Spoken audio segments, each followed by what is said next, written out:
In the beginning of years, when the world was so new and all, and the animals were just beginning to work for man, there was a camel. And he lived in the middle of the howling desert, because he did not want to work. And besides, he was a howler himself. So he ate sticks and thorns and tamarisks and milkweed and prickles most excruciating idle. And when anybody spoke to him, he said, "Humph." Just humph. No more. Presently, the horse came to him on Monday morning with a saddle on his back and a bit in his mouth, and said, "Camel, oh Camel, come out and trot like the rest of us." "Humph," said the camel. And the horse went away and told the man. Presently the dog came to him with a stick in his mouth and said, "Camel, oh Camel, come and fetch and carry like the rest of us." "Humph," said the camel. And the dog went away and told the man. Presently the ox came to him with the yoke on his neck and said, "Camel, oh Camel, come and plow like the rest of us."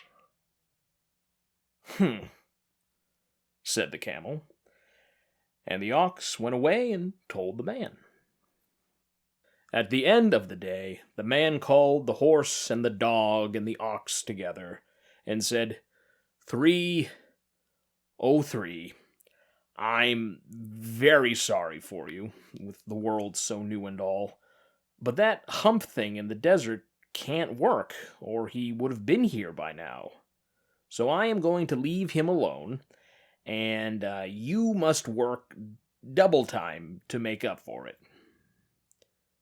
That made the 3 very angry with the world so new and all, and they held a palaver, and an indaba, and a punchiette, and a powwow on the edge of the desert, and the camel came chewing milkweed most excruciating idle, and laughed at them. Then he said, "Humph," and went away again. Presently there came along the djinn in charge of all deserts, rolling in a cloud of dust. Djinns always travel this way, because it is magic. And he stopped to palaver and powwow with the 3. "Djinn of all deserts, is it right for anyone to be idle with the world so new and all?" "Certainly not," said the djinn. "Well, there's a thing in the middle of your howling desert, and he's a howler himself, with a long neck and long legs, and he hadn't done a stroke of work since Monday morning. He won't trot," said the djinn, whistling. "Why, that's my camel, for all the gold in Arabia. What does he say about it?" "He says, 'Humph,'" said the dog, "and he won't fetch and carry." "Does he say anything else?" "Only humph, and he won't plow," said the ox. "Very good," said the djinn. "I'll humph him, if you will kindly wait a minute." The djinn rolled himself up in his dust cloak and took a bearing across the desert, and found the camel most excruciatingly idle, looking at his own reflection in a pool of water. "My long and bubbling friend," said the djinn, "what's this I hear of your doing no work, with the world so new and all?" "Humph," said the camel.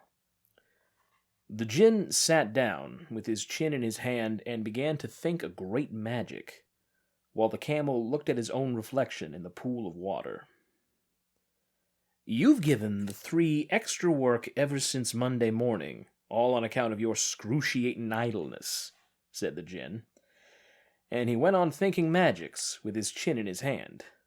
"Humph," said the camel. "I shouldn't say that again, if I were you." said the Djinn.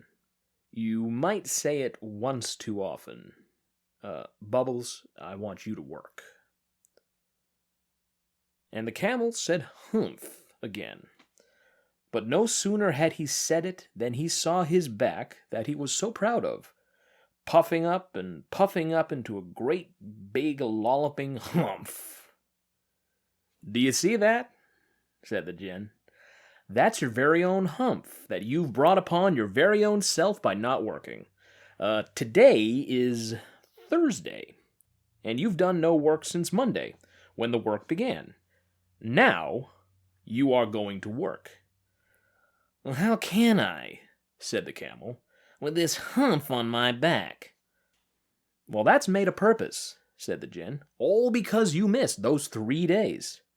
You will be able to work now for 3 days without eating, because you can live on your humph. And don't you ever say I never did anything for you. Come out of the desert and go to the 3 and behave. Humph yourself. And the camel humphed himself, humph and all, and went away to join the 3. And from that day to this, the camel always wears a humph. We call it a hump now, not to hurt his feelings. But he has never yet caught up with the 3 days that he missed at the beginning of the world. And he has never yet learned how to behave.